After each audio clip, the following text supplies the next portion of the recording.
Electoral bond দুর্নীতি ও PM care দুর্নীতি প্রসঙ্গে কেন্দ্রের বিজেপি সরকারের বিরুদ্ধে সরব সিপিআইএম নেত্রী মীনাক্ষী মুখার্জি। আজকে নীরব খানের সমর্থনে পূর্ব বর্ধমানের সহজপুর থেকে কেন্দ্রীয় সরকারের বিরুদ্ধে তোপ दागलेन मीनाक्षी। कि एक तो भी पार्लियामेंट में एमपी नहीं था, उसके बाद भी इस पार्टी का देश का सेक्रेटरी कॉमरेड सीताराम येचुरी वो लोग सुप्रीम कोर्ट में मामला किया और मोदी इलेक्टोरल बॉन्डे कत टाका खेয়েছে সেটার হিসাব বার করে দিল।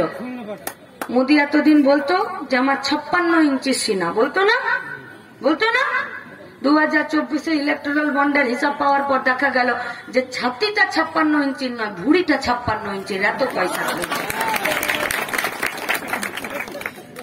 अभी तो सिर्फ इलेक्टोरल बॉन्ड का जो दुर्नीति है वो निकला है। माने मोदी এখন ধুতির শুধু কাছাটা খুলেছে। इसके बाद पीएम केयर फंड आएगा। যে पीएम केयर फंडে করোনার সময় গুচ্ছে বড় লোক, গরিব মানুষ, ভারতবর্ষের বিভিন্ন সংস্থা তাদেরকে টাকা দিয়েছিল যে করোনার সাথে লড়ো। করোনার সাথে লড়ো মানে শুধু ভ্যাকসিন তৈরি করতে পয়সা দেয়নি।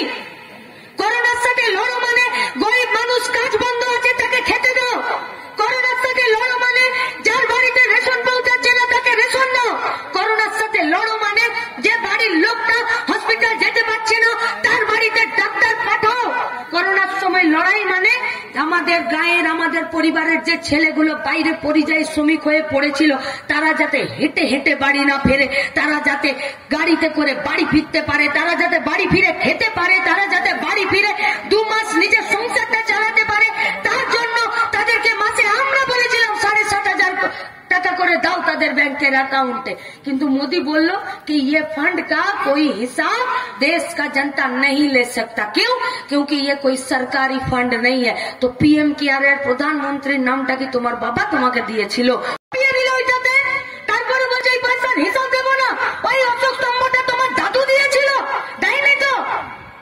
তাহলে এখন ইলেকটোরাল বন্ডে শুধুমাত্র তোমার ধুতির কাছাটা আলতো করে খুলে দিয়েছে।